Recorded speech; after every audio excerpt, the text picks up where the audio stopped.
प्रश्न है, क्या 5 कोश चिदाभास के हैं या ब्रह्म के? शायद ब्रह्म के, और आनंदमय कोश महतत्व में प्रतिबिंबित चिदाभास ही है क्या?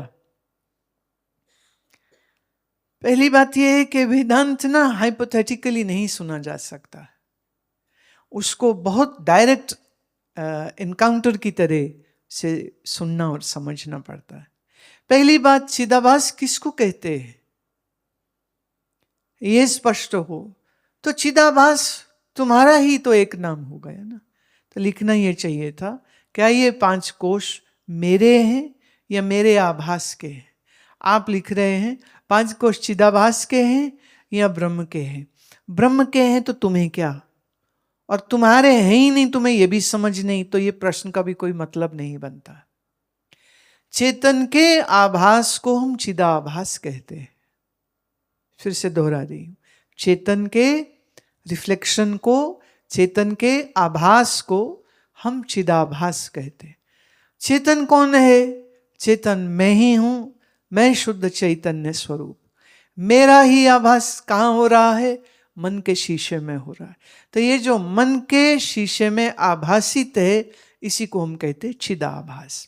तो पंचकोश जो है, अन्नमयी, प्राणमयी, विज्ञानमयी, मनोमयी, आनंदमयी, ये 5 कोश का एक प्रोसीजर है ये समझने के लिए कि ये देह, इंद्रिय, मन, बुद्धि मैं नहीं हूं।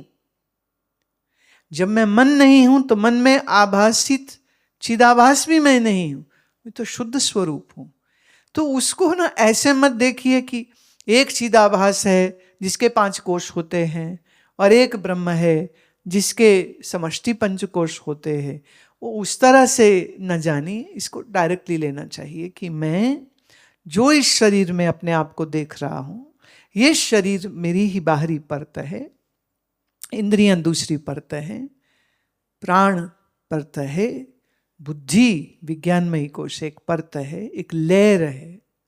और इसी बुद्धि में सुषुप्ति का या सुख का जो अनुभूति होती है, या ध्यान की गहराई में जो अनुभूति होती है, ये जहां पर हो रही है उसी को हम आनंदमयी कोश कहते। तो तुम्हारे ही तो है ना। अपने ही स्वरूप को जानने का एक प्रयास है, एक मेथोडोलॉजी है। पंचकोश से समझिए, 3 शरीर से समझिए, जागृत स्वप्न सुषुप्ति से समझिए। ये अलग अलग तरीके हैं जिससे आत्मबोध किया जा सकता है। लक्ष्य है स्वयं को जानना, लक्ष्य है अपने आप को स्पष्टता से समझना कि मैं देह नहीं हूं। देह काहे से बनी? अन्न से। ये देह चलती है किससे? प्राण से। तो मैं प्राणमयी कोश नहीं, तो प्राणमयी कोश में नहीं, तो इसका मतलब प्राण में नहीं, मन में नहीं, और बुद्धि में नहीं। मैं ये देह का, इंद्रिय का, मन का, बुद्धि का जानने वाला दृष्टा स्वरूप हूं। तो अपने दृष्टा स्वरूप को समझने के लिए पंचकोश एक विधि, एक तरीका, एक मेथड होता है।